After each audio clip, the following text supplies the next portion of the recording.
Close your eyes and step back 250 million years. The map dissolves.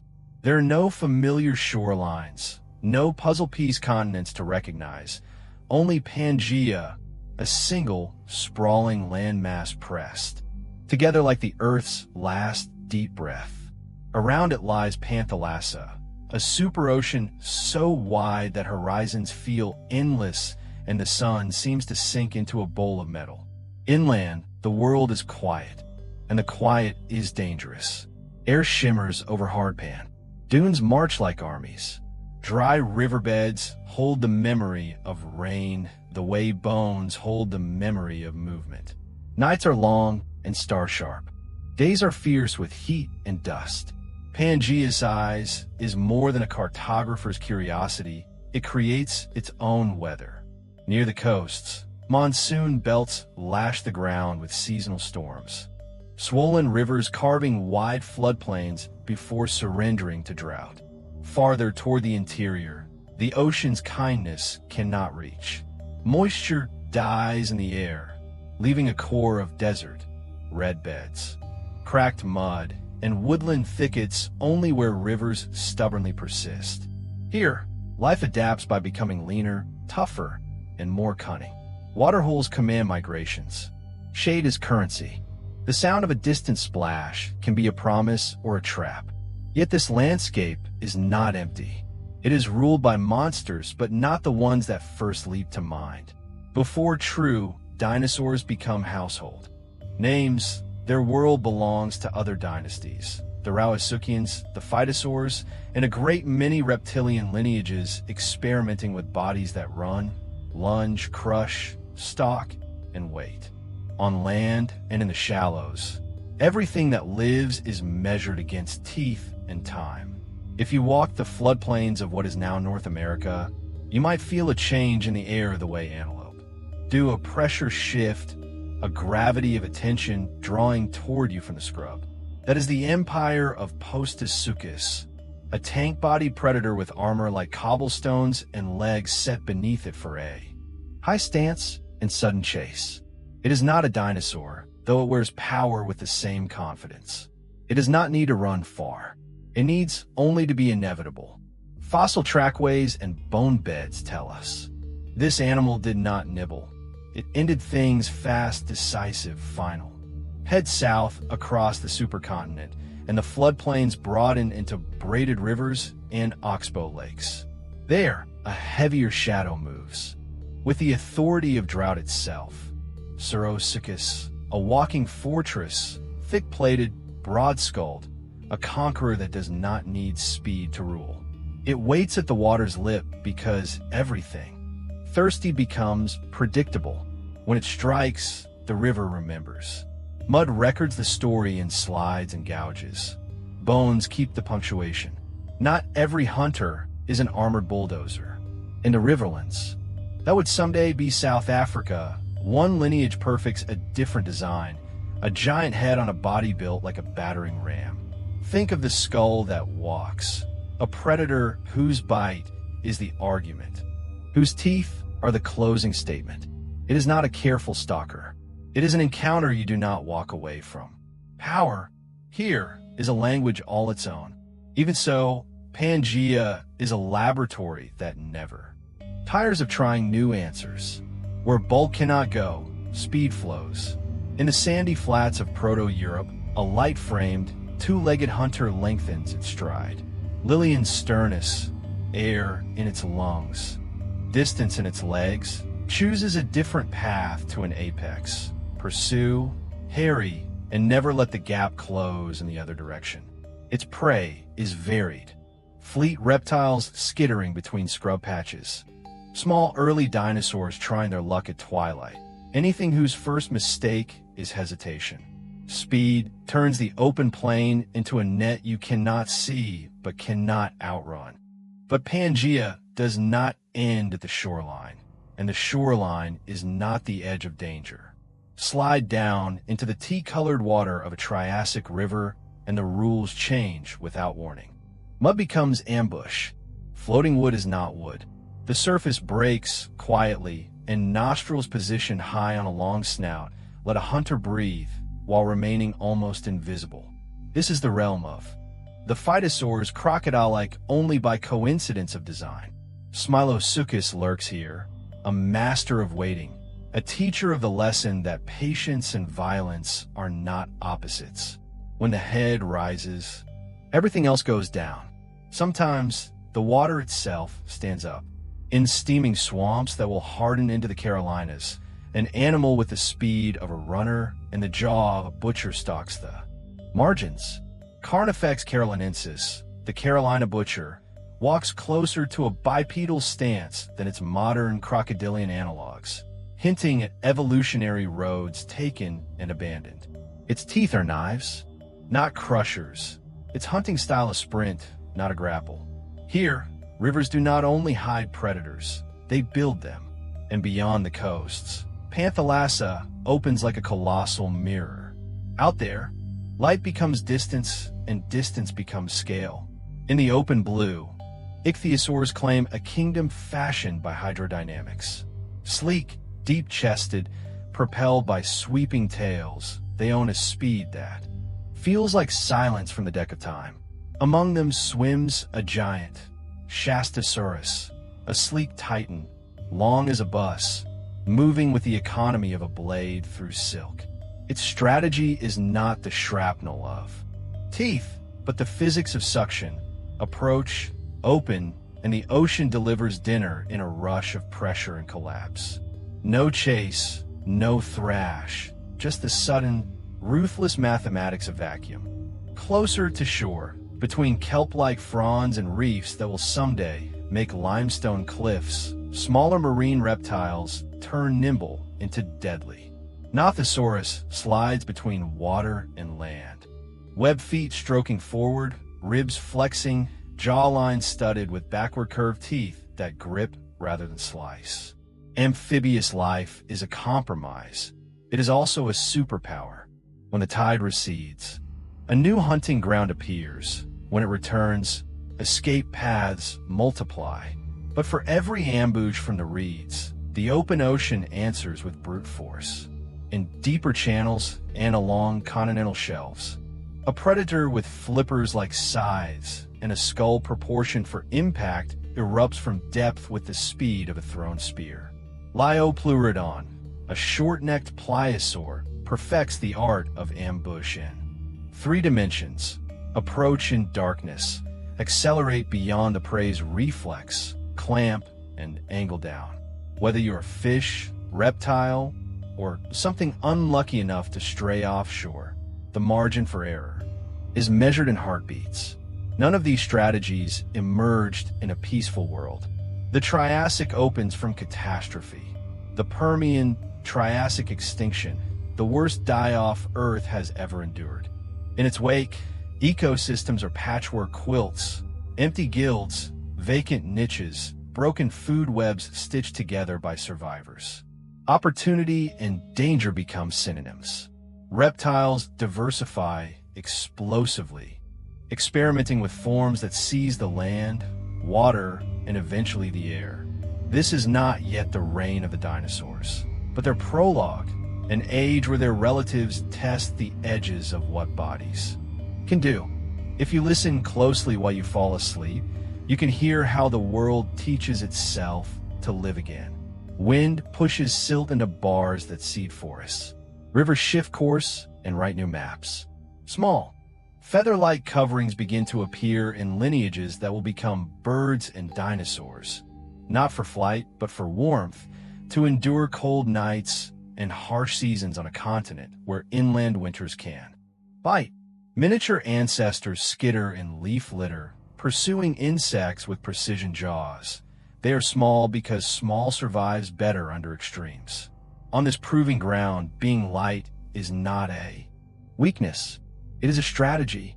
As Pangaea endures its long seasons, what that feels endless, dry that feels eternal, life answers with teeth, armor, speed, suction, stealth, and patience. Each solution is a lullaby sung in a different key. The thrum of flippers, the whisper of sand underfoot, the hush of a crocodile-shaped silhouette sinking back into tannin water. This is a dangerous world, yes, but also a disciplined one. Nothing wastes energy. Every movement is a bet placed against heat, hunger, and time. Tonight we begin in the heat haze of that world, a dusk where the sky goes copper, where shadows stretch long across floodplains, where herds move warily to drink, and something older than fear watches from the reeds.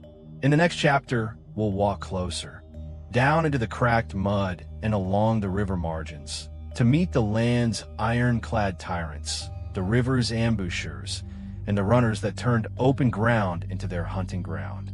For now, breathe slow. Let the world of Pangaea settle around you. Immense, severe, and alive. The floodplains of Pangaea are not quiet for long.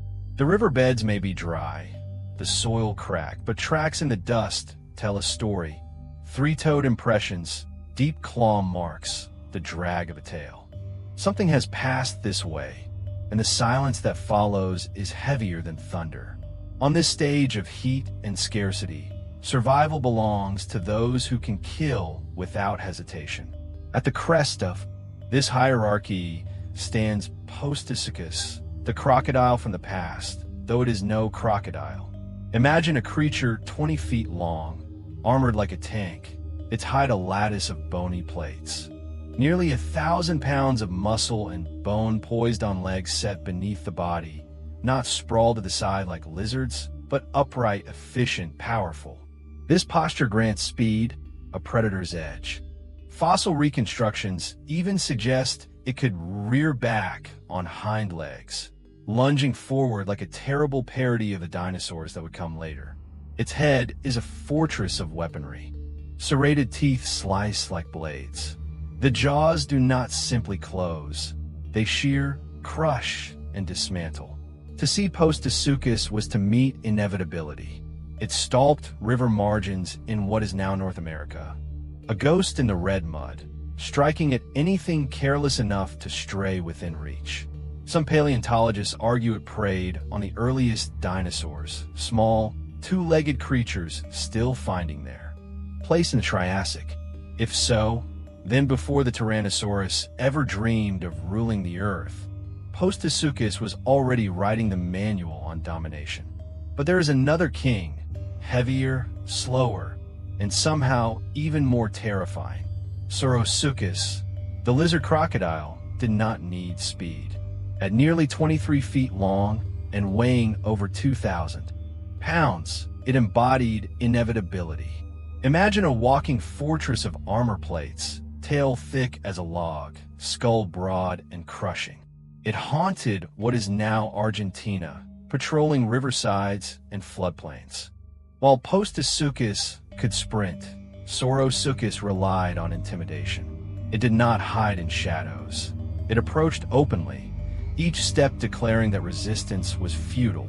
Prey animals likely froze in its shadow, panic rendering them motionless. That was all Saurosuchus required. Its teeth were long, curved backward like hooks, preventing any escape once the bite landed. The skull was massive, the muscles of the jaw thick enough to snap bone like twigs. It was less a hunter than a force of nature. Fossils suggest it endured for millions of years, proof that brute strength, when paired with patience, is its own kind of evolutionary brilliance. And yet, where armor and intimidation dominate, another strategy emerges: raw, concentrated power. Enter Batrachotomus, a Rauisuchian whose skull alone made up nearly half its body length. If Saurosuchus was a fortress, Batrachotomus was a weaponized battering ram. 15 feet long, weighing over 1,000 pounds, it lived in what is now South Africa, ruling the river valleys. Its head was grotesquely oversized, packed with rows of slicing teeth. One strike could end a life instantly. Unlike the patience of Saurosuchus, Batrachotomus favored brute force. An ambush followed by overwhelming violence. Picture this scene: a herd of small reptiles crossing a shallow stream.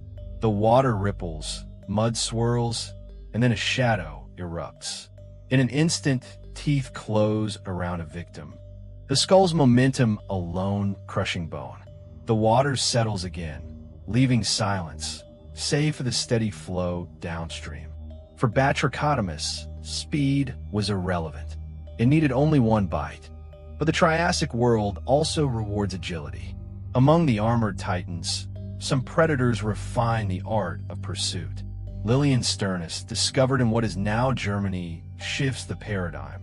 17 feet long, but lighter, only about 400 pounds, it was built for speed.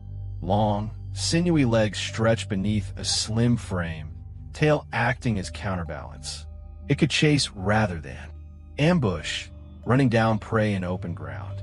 Unlike the fortress-bodied Rauisuchians, Liliensternus was more closely related to the true dinosaurs. It represents the creeping rise of a new lineage, lightweight hunters that would one day inherit the earth. Its jaws were sharp, its talons curved for gripping, pinning struggling animals beneath its weight. Imagine a sprint across the floodplain, dust rising in curtains, prey zigzagging. Desperately, but Liliensternus unrelenting, its strides devouring the distance until the chase ends in teeth and blood. This contrast, tank versus runner, fortress versus sprinter, was the balance of Pangaea's predator guilds. Evolution does not favor one answer. It asks 1,000 questions and keeps whatever works. In these harsh lands, every niche is tested. Some lineages grow armor, some grow speed, and some gamble everything on a single terrifying feature, like an oversized skull. But all shared the same unspoken rule: never waste energy. The heat was brutal, water scarce, and prey unpredictable. Each hunt was a risk. To survive, predators needed strategies as sharp as their teeth. And behind them, always, loomed the memory of catastrophe. The Permian extinction, just a few million years earlier, had wiped out nearly 90% of life on Earth. These predators were descendants of survivors, heirs of desperation. Their world was still patching itself together. Every step they took, every kill they made, was part of evolution's experiment to fill the empty spaces left behind. As night falls over the floodplains, shadows stretch and temperatures cool. Herds of small reptiles gather nervously at the water's edge. They sense what the darkness hides.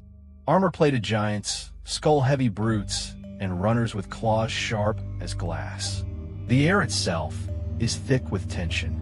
Pangaea is not a safe place to sleep. In the next part, we will turn from the open plains to the rivers and swamps, where jaws lurk just beneath the surface, and patience becomes the deadliest weapon of all. The rivers of Pangaea are deceptive. From a distance, they look like ribbons of silver, glinting under the brutal sun. They promise water, life, relief. But closer inspection reveals the truth. Every ripple, every patch of reeds, every stretch of stillness could be hiding death. To survive, the herds that cross these floodplains must gamble. They must drink. And in that moment of thirst, they expose themselves to predators more ancient and cunning than anything roaming the open plains. Beneath the surface waits Saurosuchus, a phytosaur, an animal that looks eerily like a crocodile, but belongs to a different family altogether.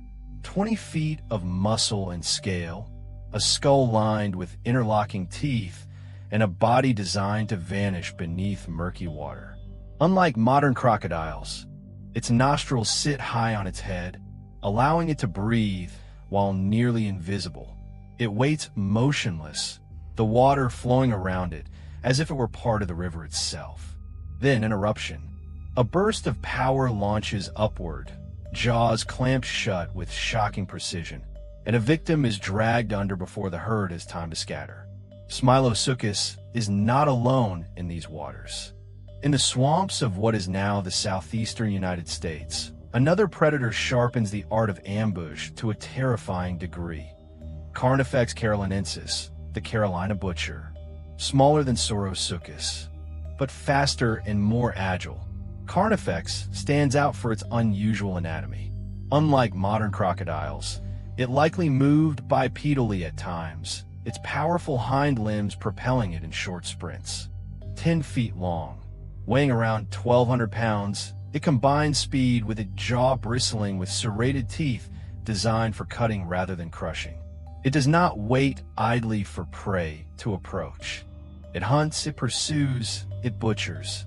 Imagine a Triassic swamp at dusk. Frogs trill, insects buzz, and the air hangs heavy with humidity. A small reptile, thirsty, edges toward the shallows. The water is quiet, too quiet. Then, in a blur of movement, the river explodes. Saurosuchus surges upward, jaws snapping, pulling the reptile under with hardly a splash. At the same time, in another part of the swamp, Carnifex emerges. From the reeds, sprinting across slick mud, its claws tearing at the ground as it drags down a struggling victim. Two predators, two strategies, one still as stone, the other a sudden storm. Together, they make the water's edge the most dangerous boundary in Pangaea. And yet, there is another figure haunting these landscapes. Smaller than Saurosuchus, quicker than Saurosuchus, and stranger than Carnifex. Protosuchians, the distant ancestors of true crocodiles, begin to experiment with shapes that will echo down through hundreds of millions of years. Their bodies are leaner, their legs more agile, and they show hints of the iconic crocodilian form that will one day outlast even the mighty dinosaurs. They are proof that while Pangaea's giants dominate in the short term, survival often favors the adaptable, not the massive. It is worth pausing to notice the pattern here. Pangaea's rivers are not just feeding grounds.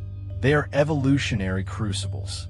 Waterholes shrink in the dry season, herds compress, and predators exploit desperation. In this environment, patience is rewarded, stealth is lethal, and opportunism becomes the most successful strategy of all. But danger is not limited to ambush hunters waiting in rivers. Some predators fuse the patience of a crocodile with the speed of a land sprinter. These hybrid killers represent something new: mobility paired with lethality. Carnifex may be the most famous, but it was not unique. Across Pangaea, other early crocodile archosaurs experimented with bipedal postures, testing the boundaries of what it meant to be a hunter. Some paleontologists believe these experiments paved the way for later predators, foreshadowing the success of dinosaurs by bridging water, land, and speed in ways there bulkier rivals could not. The swamps themselves were dangerous even without predators. Disease, parasites, and unstable ground claimed countless lives. But the monsters lurking beneath the surface transformed these challenges into terrors. Herds crossing rivers had to time their movements carefully, often at night when temperatures cooled. Yet darkness brought its own dangers. Predators could strike unseen, their splashes muffled in the black water. For prey animals, there was no safe choice, only trade-offs. Drink and risk ambush. Stay away and risk thirst. Evolution sharpened them into nervous survivors, always alert, always cautious. But predators rely on predictability, and thirst makes behavior predictable. That is why Saurosuchus ruled for millions of years. It did not need to chase. It simply needed to wait. And Carnifex? Its very name tells the story. The butcher was not a passive killer. It painted swamps red with speed and teeth, leaving a legacy written in fossilized bones. In North Carolina's Triassic deposits, we still find fragments of jaws, teeth, and armor that whisper of this predator's reign. As the night deepens on the Pangaean floodplains, imagine the sound of insects fading into silence, the croak of frogs cut short, and the sudden violent splash that means another life has ended. To live near the rivers of Pangaea was to gamble daily with death. In the next part, We leave the swamps behind and slip into the endless blue of Pangaea, where giants larger than whales glide silently beneath the waves, and where the ocean itself becomes a battlefield of titans. Step away from the red deserts and deadly rivers of Pangaea, and lift your eyes toward the horizon. Beyond the sandy shoreline lies Pangaea, the great superocean, covering nearly 3/4 of the planet. It is a realm without borders, a wilderness of waves stretching further than the human mind can grasp. The surface sparkles under the sun, but beneath that glittering skin lies a different world, a world where survival means becoming immense, streamlined, or stranger than anything on land. Out here, the kings are not armored tanks or ambush hunters. They are giants of water and muscle, beings shaped by pressure, speed, and silence. The largest of them all is Shastasaurus, an ichthyosaur whose form is so dolphin-like it might seem familiar until you realize its size. At 65 feet long and weighing nearly 90 tons, it rivals today's whales. Imagine a creature longer than a city bus sliding silently through Triassic seas, each stroke of its crescent tail carrying it forward with grace. But Shastasaurus was not a toothy monster. Unlike other marine reptiles, it lacked massive dagger teeth. Instead, it was a suction feeder, gulping down schools of fish, squid, and soft-bodied prey in a single vacuuming rush. Paleontologists suggest it hunted like modern sperm whales, using pressure and precision rather than brute tearing force. The ocean gave it abundance, and Shastasaurus answered with efficiency.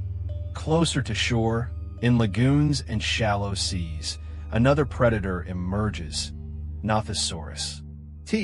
At night, under starlight glimmering across Pangaea, entire pods of Shastasaurus have cruised together, their sleek shapes rising and diving like shadows in the Montsillet surf. They remind us that not all giants are destroyers. Some are conquerors by sheer scale, feeding not with fury, but with inevitability. N feet long, slender, with webbed feet and a flexible body, it is the master of amphibious life. It hunts both in water and on land, sliding across beaches with eerie grace. Its long jaws, lined with backward curving teeth, specialize in gripping slippery prey, fish, squid, or anything small enough to be snatched. Unlike Shastasaurus, Nothosaurus is not a giant. Instead, it thrives by stealth, lurking beneath the surface, waiting to lunge like a living harpoon. Picture the shoreline at dusk. Reptiles gather near tide pools. A sudden ripple breaks the calm. In an instant, Nothosaurus bursts upward, jaws clamping tight, dragging its struggling victim into deeper water. It is the embodiment of patience weaponized. Yet stealth is only one strategy. In the deeper channels, power rules. Enter Liopleurodon, a pliosaur that defines the word apex. 30 feet long, weighing up to 150 tons, with a skull that alone could be a third of its body, is a brute built for ambush.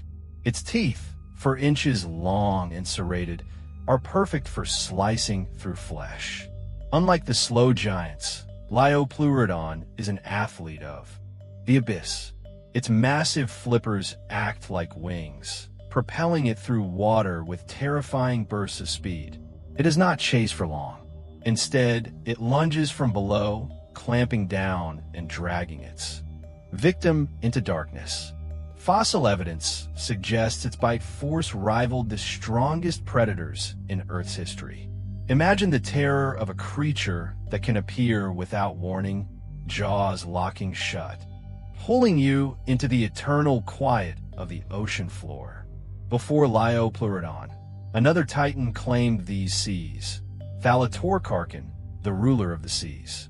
At nearly 30 feet long, it lived only a few million years after the catastrophic Permian extinction, when life was still fragile.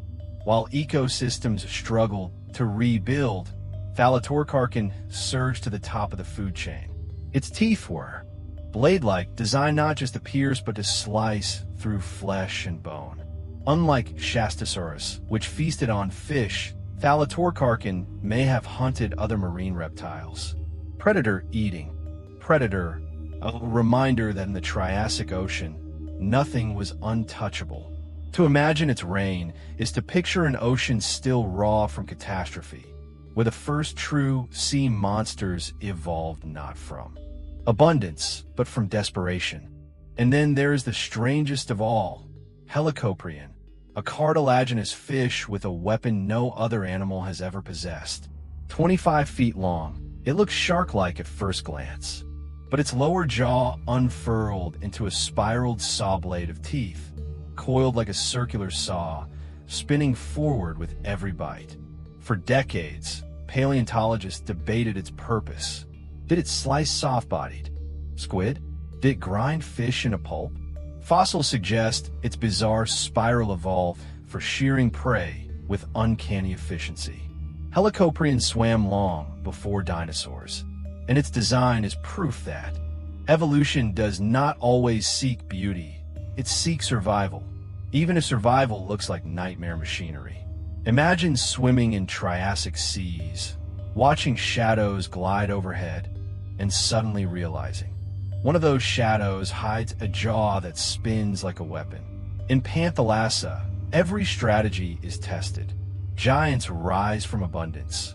Ambushers strike from darkness. Strange forms spin saws where mouths should be. Together, they form a mosaic of survival strategies shaped by hunger and chance. The seas are not merely backdrops to land empires. They are laboratories of terror and wonder, producing creatures so vast and so bizarre that even dinosaurs, still small, still waiting in the wings, would pale beside them.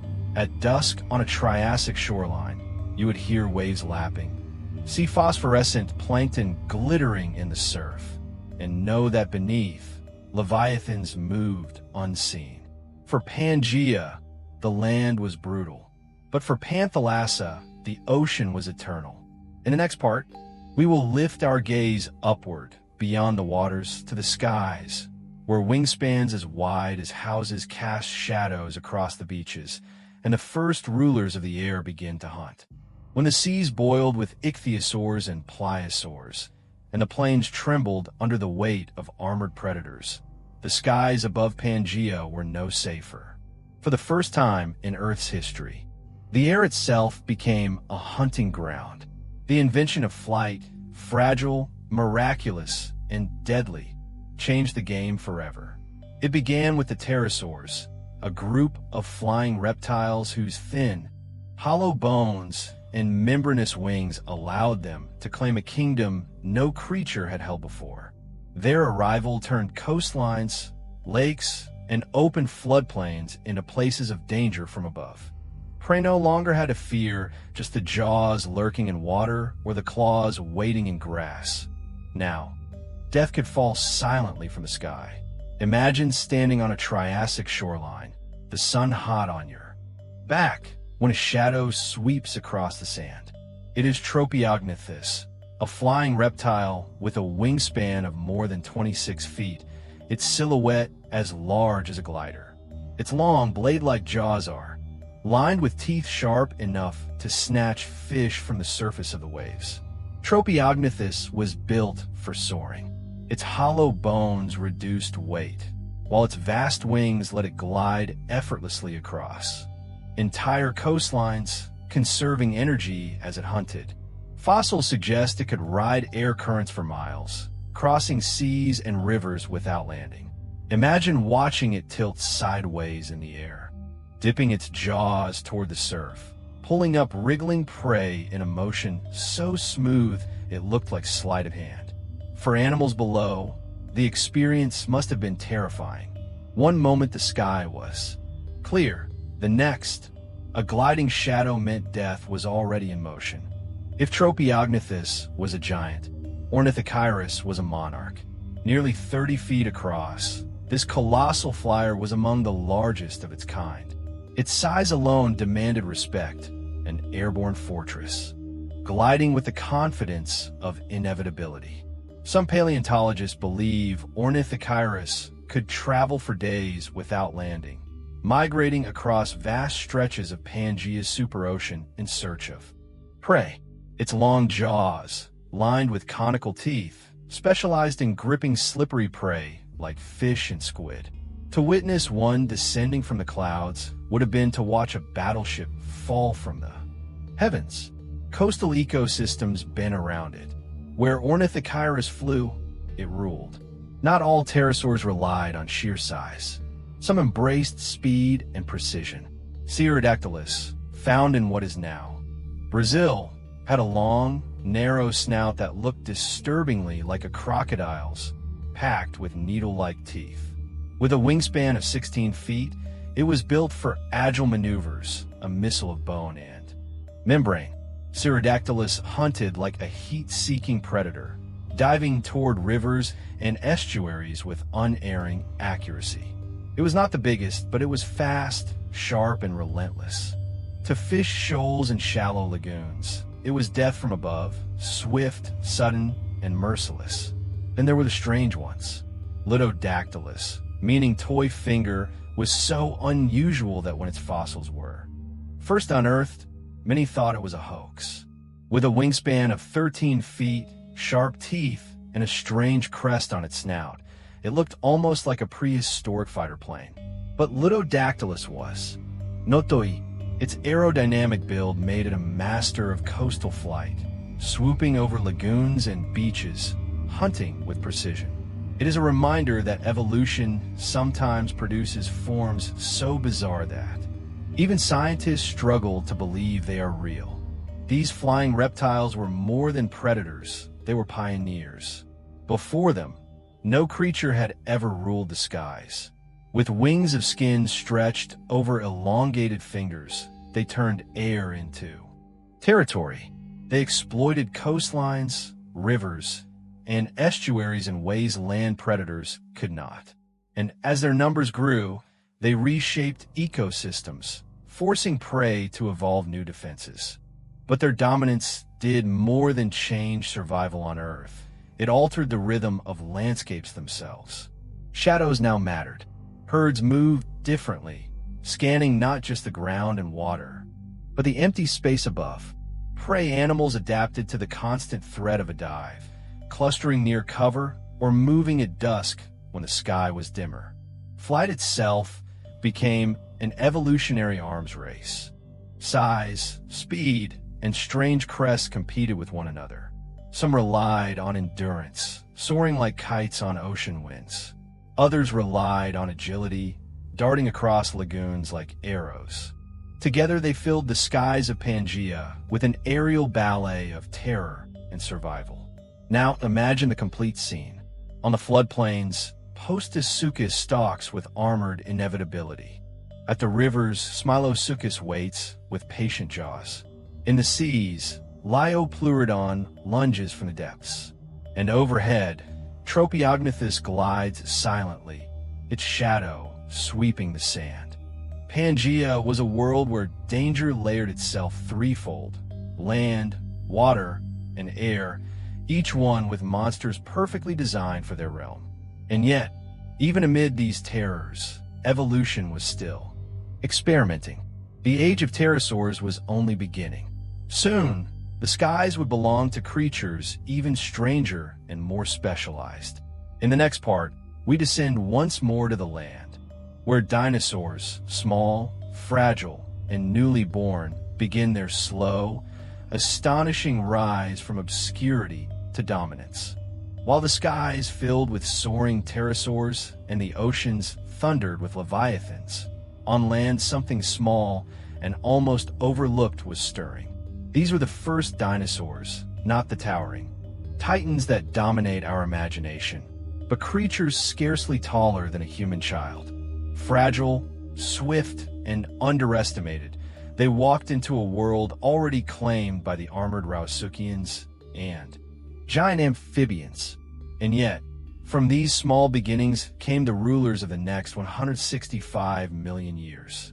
The earliest known dinosaurs appear in the mid to late Triassic, around 230 to 240 million years ago. Fossil sites in Argentina, Madagascar, and other corners of the once unified Pangaea reveal their story. They were not giants, they were survivors. Take Congonophaun culli, whose name means tiny. Bug slayer. Standing just 10 centimeters tall, it looked almost comical. Delicate limbs, sharp little teeth, a body light enough to dart through undergrowth. It preyed not on large reptiles, but on insects, using speed and agility to seize meals others ignored. This smallness was no accident. After the devastation of the Permian extinction, resources were scarce. Miniaturization was a strategy. The smaller you were, the less you needed to survive. And this strategy carried hidden advantages. Smaller bodies lose heat quickly, which may explain why many of these early dinosaur relatives developed fuzzy, feather-like coverings. Long before true feathers evolved for flight, they may have existed simply as insulation against Pangaea's extremes, scorching days and freezing nights. That fuzz was survival stitched into skin. From these tiny ancestors, the first true dinosaurs emerged. Eoraptor, discovered in Argentina, was barely 3 feet long and weighed less than 25 pounds. Its name means dawn thief, and it likely hunted insects, lizards, and small vertebrates. With sharp claws and swift legs, it was a predator that relied on agility more than raw power. Close on its heels was Saurosuchus, larger, stretching up to 20 feet in length. Unlike Eoraptor, Saurosuchus had a hinged lower jaw that allowed a stronger bite, packed with knife-like teeth. It was one of the earliest apex predators among dinosaurs, an ambitious hunter that could tackle larger prey. Then there was Saurosuchus, a lean predator about 6 feet long, with long hind legs, short arms, and sharp teeth. It was built for pursuit hunting, sprinting across Pangaea's floodplains after anything small and fast. At the same time, the first plant-eating dinosaurs appeared. Tyrannosaurus, a meter-long herbivore, had rows of grinding teeth for chewing tough vegetation. Its diet was simple, but it marked a revolutionary step, the beginning of the herbivorous lineages that would eventually produce massive sauropods and armored dinosaurs. But make no mistake, early dinosaurs were not yet kings. They shared their world with larger, deadlier predators like Saurosuchus and Postosuchus, who overshadowed them in size and strength. For millions of years, dinosaurs were the underdogs, darting in the shadows while Saurosuchians ruled. Yet their small size, quick growth rates, and possible warm-blooded metabolisms gave them an edge. They could reproduce faster, adapt more quickly, and survive in niches the giants ignored. Evolution was betting on speed and versatility over bulk and armor. Around 201 million years ago, at the end of the Triassic, a mass extinction reshuffled the deck. Many of the old apex predators vanished, wiped out by massive volcanic eruptions that split Pangaea and poisoned the air with greenhouse gases. Saurosuchians, once untouchable, disappeared, and into that silence stepped the dinosaurs. What had been small, fragile, and overlooked suddenly had space to expand. From Eoraptor came the Saurischians, the lizard-hipped dinosaurs that would evolve into giants like Brachiosaurus and killers like Allosaurus and Tyrannosaurus. From Piscinosaurus came the Ornithischians, the bird-hipped dinosaurs that would one day give rise to herds of Triceratops and armored ankylosaurs. The lines had been drawn. The rise had begun. Picture Pangaea during this time of change. Herds of small, feathered insect hunters darting through ferns. Packs of lean carnivores like Saurosaurus learning to hunt in groups. Early herbivores grazing cautiously at the river's edge, while enormous predators still stalked the background. It is a world balanced on a knife's edge, old empires collapsing, new ones testing their strength. The dinosaurs are not yet the masters of Earth, but they are learning, adapting, waiting. The next chapter will reveal how they seize their chance, how climate shifts, continental rifts, and evolutionary innovations allowed dinosaurs to transform from humble beginnings into the giants of the Jurassic. The Triassic gave dinosaurs their opening, but the Jurassic made them legends. Around 201 million years ago, after the end-Triassic extinction swept away much of the competition, the Earth entered a new chapter. Pangaea itself began to crack and drift apart, splitting into northern Laurasia and southern Gondwana. As continents divided, climates shifted. Where once there had been endless deserts, now lush forests grew, watered by new oceans and rains. The land turned green, and with it, dinosaurs seized their destiny. The Jurassic climate was humid and subtropical, rainforests of towering cycads, ferns, and conifers spread across the continents. Rivers widened, coastal plains flourished. The atmosphere was rich, the air warmer, the seasons gentler. For plant-eating dinosaurs, this meant food, endless food, and where food flourishes, giants follow. The breakup of Pangaea also created new coastlines and shallow seas, rich with marine life. Oceans teemed with ammonites, belemnites, and early corals, while fish and squid-like cephalopods multiplied in staggering numbers. In these seas, plesiosaurs with long necks and pliosaurs with massive skulls thrived, making the ocean as dangerous as the land. But on land, the real drama unfolded. The first plant-eating dinosaurs of the Triassic were small, agile, and cautious. But by the mid-Jurassic, they had grown into behemoths. The most famous of these were the sauropods. Brachiosaurus, standing 16 meters tall and stretching 26 meters long, weighed up to 25 tons. Its giraffe-like neck allowed it to graze from treetops untouched by other animals. Diplodocus, even longer, reached 27 meters, its whip-like tail trailing behind like a living weapon. Fossils of Apatosaurus and other sauropods show they likely traveled in herds, their sheer size alone deterring predators. These sauropods reshaped the environment. Their constant feeding pruned forests, their migrations carved paths through vegetation, and their dung fertilized soils, enriching ecosystems. They were not just animals, they were ecological forces. Where giants roam, killers follow. And the Jurassic had its apex hunter, Allosaurus, ranging from 7 to 12 meters long and weighing nearly 2 tons. Allosaurus was the terror of Jurassic plains. Its jaws were filled with sharp, serrated teeth, constantly replaced as they broke during hunts. Evidence shows Allosaurus attacked even massive sauropods, leaping onto their flanks, ripping flesh, and holding on until the prey collapsed. But prey did not always fall quietly. Fossils of Stegosaurus, the spike-tailed herbivore, reveal puncture wounds in Allosaurus bones, proof of desperate battles where the hunted fought back. A swing of Stegosaurus's spiked tail could pierce predator bones like spears. In these struggles, survival was never guaranteed. It was also in the Jurassic that flight took another form, not in the leathery wings of pterosaurs, but in something feathered. Archaeopteryx, discovered in Germany's limestone beds, bridged the gap between small theropod dinosaurs and birds. With feathered wings, clawed hands, and sharp teeth, it was not yet a modern bird, but it was a beginning. Its feathers, first evolved for warmth and display, now allowed gliding and short bursts of flight. Archaeopteryx darted between trees, catching insects and small prey, a whisper of the avian world to come. Beneath the feet of giants, other creatures thrived. Insects multiplied, beetles, dragonflies, and leafhoppers filled the air. Small mammals scurried through undergrowth, shrew-like.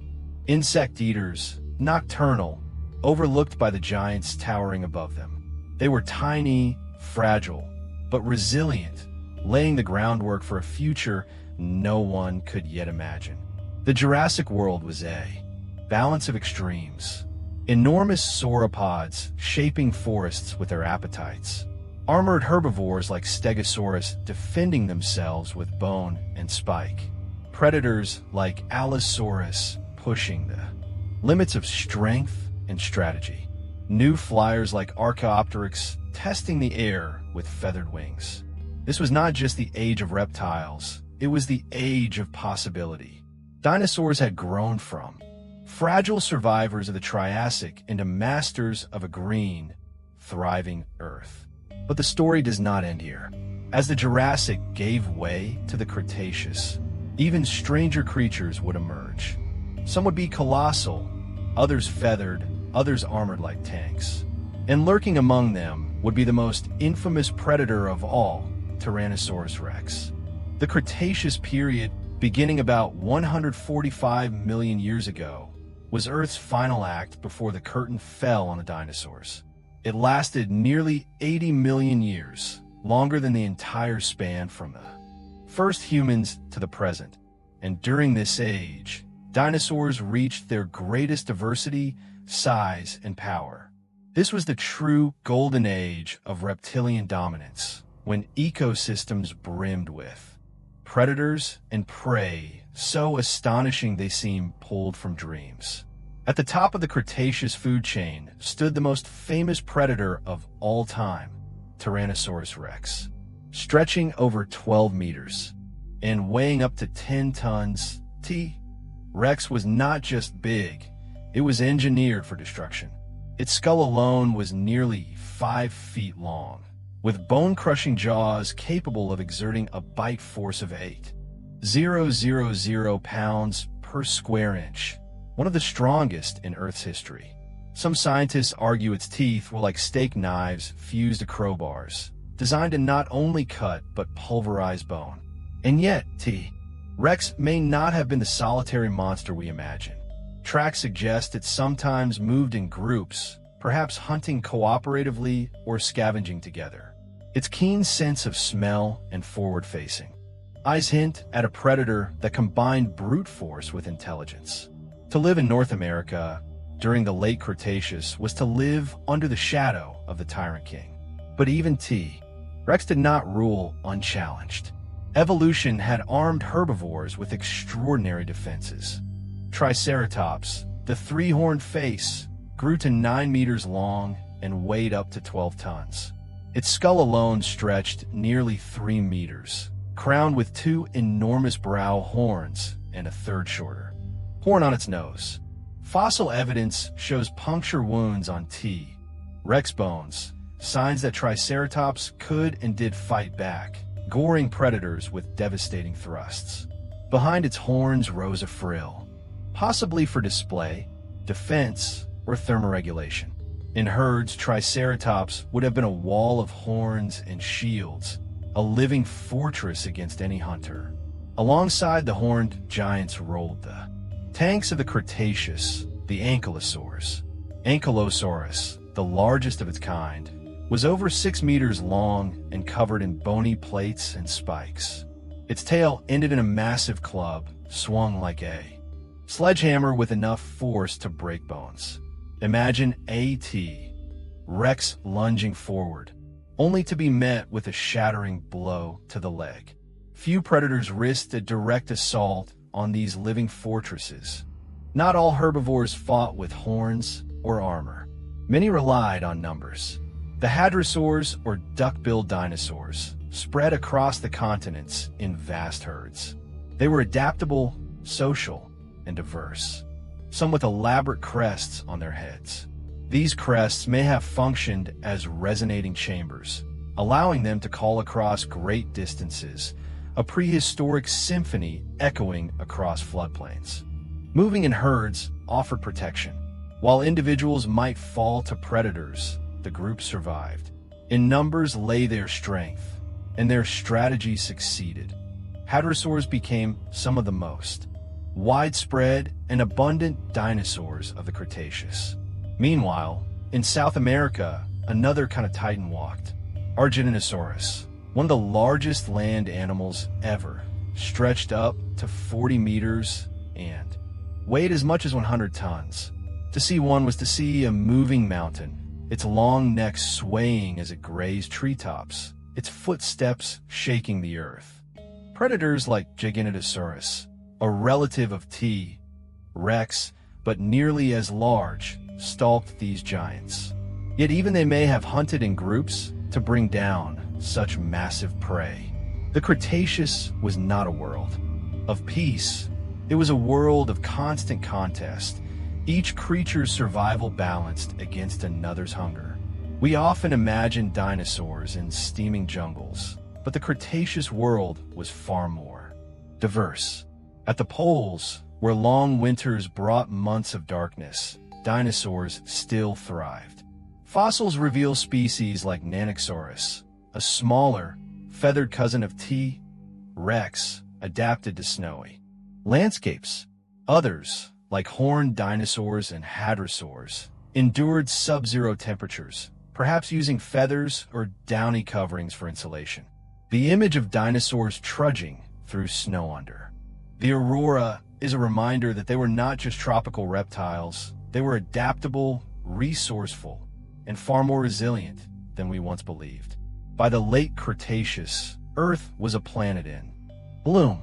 Forests of flowering plants spread across continents. Bees and butterflies buzzed, and birds, true descendants of small theropods, took to the skies in ever-growing numbers. Mammals scurried in the undergrowth, still small, still waiting their turn. Dinosaurs were everywhere, in forests, on floodplains, along coasts, and even at the poles. They had survived for over 150 million years. They had grown from tiny insect hunters into the greatest land animals ever known. By all appearances, they were unstoppable. But fate was already writing a different ending. In the skies above, beyond the sight of Triceratops herds or Tyrannosaurus hunters, a rock was hurtling through space, an asteroid 6 miles wide. When it struck Earth, the age of dinosaurs would end in fire and darkness.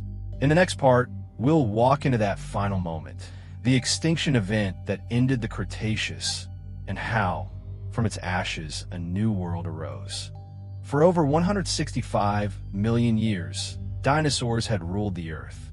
They had weathered shifting continents, scorching deserts, freezing nights, and violent volcanic eruptions. They had grown into titans, filled every niche, and seemed indestructible. But fate is rarely fair. Around 66 million years ago, in the late Cretaceous, their reign ended in a single day of fire and shadow. High above Earth, a mountain-sized asteroid hurtled through space. Roughly 6 miles wide, it raced toward the Yucatan Peninsula at more than 40,000 miles per hour. When it struck near what is now Chicxulub, Mexico, the energy released was greater than the combined nuclear arsenal of humanity multiplied millions of times. The ground split. Oceans heaved into tsunamis hundreds of feet high. Rock vaporized into incandescent gas, blasting into the sky. Trees within 1,000 miles burst into flame. The first few minutes were not survival. They were annihilation. But it was what followed that doomed the dinosaurs. The impact threw trillions of tons of dust, ash, and sulfur into the atmosphere. Sunlight dimmed. Photosynthesis faltered. Forests withered. Global temperatures plummeted, plunging Earth into a freezing darkness that lasted months, maybe years. Plant-eating dinosaurs starved first. Without them, predators soon followed. Even giants like Triceratops and Tyrannosaurus could not endure the collapse of the food chain. Across continents, bones fell silent into ash. Yet not everything perished. Crocodiles, turtles, and small mammals endured, hiding in burrows, rivers, and shadows. Birds, descendants of small feathered theropods, tucked themselves into niches where food remained. When the storm lifted, they were among the survivors. Imagine the scene in those final days. A herd of hadrosaurs, thin with hunger, picking at dead leaves in a gray forest. A lone ankylosaurus dragging itself across scorched ground. A Tyrannosaurus, once lord of its land, stumbling weakly, its great jaws useless without prey to bite. It was not a single instant of extinction, but a drawn-out tragedy. A world that once thundered with life grew. Eerily quiet, the reign of the dinosaurs ended not with a roar, but with silence. And yet, life persisted. Small mammals, once overlooked, began to flourish. They were quick to breed, versatile in diet, and small enough to survive on scraps.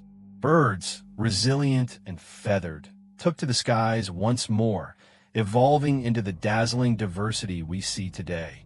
Crocodiles lingered in swamps and rivers, their design already perfect for endurance.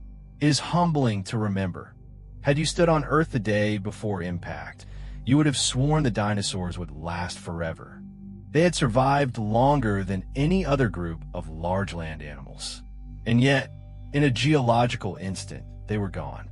But extinction was not the end of their story. Today, when you hear the call of a hawk, watch a hummingbird hover, or see a pigeon strut across a street, you're watching dinosaurs, smaller, feathered, but still carrying the legacy of the Mesozoic. Crocodiles, too, remind us of that ancient world, survivors from the same family tree. Together, birds and crocodiles are the last living archosaurs, direct heirs to the age of giants. The fall of the dinosaurs also cleared the stage for mammals and, eventually, us. Without that asteroid, humans may never have walked the Earth. The age of dinosaurs ended, but it gave birth to the age of mammals and, ultimately, the age of humanity. As you drift to sleep, imagine the silence that followed that final day. No more footsteps of sauropods shaking the earth. No more shadows of pterosaurs crossing beaches. No more roars of Tyrannosaurus echoing through forests. Instead, a quiet planet healing itself, seeds germinating in ash, rivers carving new paths, small creatures taking tentative steps into the open. From destruction came renewal. From death came possibility. The dinosaurs may be gone, but their story is still alive in the rocks beneath our feet, in the wings of the birds above us, and in the imagination of every human who has ever wondered at their bones. This is the story of Pangaea, of monsters on land, in sea, and sky. It is the story of survival and loss, of empires built and broken. And though their reign ended, the lesson remains. No kingdom is eternal, but every ending writes the beginning of something new.